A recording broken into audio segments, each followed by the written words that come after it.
সবাইকে, good morning. আজকে শনিবার, তো আমার ভিডিওটা ছাড়তে একটু দেরি হয়ে গেছিলো, কারণ কালকে এসে প্রচণ্ড টায়ার্ড হয়ে পড়েছিলাম।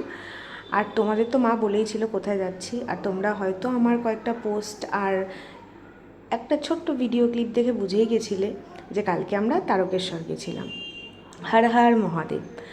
তো কালকে তারকেশ্বর চলে গেছিলাম। এবার সামনে তো আসছে তার শ্রাবণ মাস, তো প্রচণ্ড ভিড় হবে বলে আমরা আগের দিন রথের দড়ি টেনে জগন্নাথ দেবকে আমরা চলে গেছিলাম কালকে তারকেশ্বর। তো সবাই মিলে সপরিবারে তারকেশ্বর গেছিলাম বাবার মাথায় জল ঢালতে, কারণ এরপরে প্রচণ্ড ভিড় হবে, আর যেতে পারবো না পুরো গোটা শ্রাবণ মাসটা। তারপরে আমরা এই দুধ পুকুরে স্নান করে আমরা বাবার মাথায় জল ঢালতে চলে গেছিলাম। কালকে খুব একটা ভিড় ছিল না, তো আমার একটু ভয়ও লাগছিল, আর সিঁড়িগুলো একটু পিচ্ছিল ছিল। তো এখান থেকে জল ঢালবো বলে ঘট নিয়ে নিয়েছিলাম, আর ঘটের মধ্যে ফুল, বেলপাতা, মালা সবই ছিল, তোমরা দেখতেই পাচ্ছ। তো আমরা ঘটটা নিয়ে নিলাম সবাই মিলে। তো এবার ঘট নিয়ে ভেতরে ঠাকুরের মাথায় জল ঢালবো। তো ভেতরে তো ক্যামেরা করতে দেবে না, আর বাবার মন্দিরের ভেতরটা একদমই অন্ধকার। ওখানে এমনিতেও আমাকে যে আমাদের নিয়ে গেছিলো সেই দাদা বলে দিয়েছে, এই দাদা, যে ভেতরে ক্যামেরা করা যাবে না। তো আমি যতটা পেরেছি ততটাই তোমাদের সামনে দেখাচ্ছি।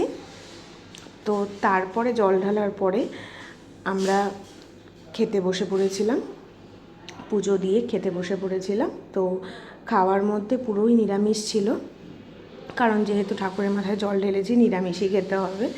তো আমরা নিরামিষ নিয়ে নিয়েছিলাম, সবাই মিলে বসে ওয়েট করছিলাম। তো খাওয়াটা তোমাদের মা দেখিয়ে দিয়েছিল কী কী ছিল।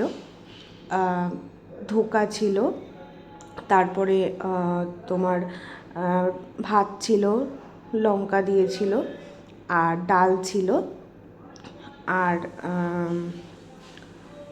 শুক্তো ছিল। শুক্তো আমি যেহেতু খাই না, এই জন্য আমি ধোকা আর ডাল দিয়েই খেয়ে নিয়েছিলাম।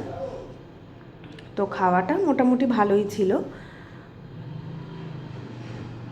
তো আজকে প্রচণ্ড, মানে আজকে না, সরি, আমাদের এখানে তো আজকে আমি ভিডিওটা ছাড়ছি বলে আজকে বলছি, কিন্তু ওখানে প্রচণ্ড বৃষ্টি হয়েছিল, ঘন ঘন বৃষ্টি হয়ে যাচ্ছে।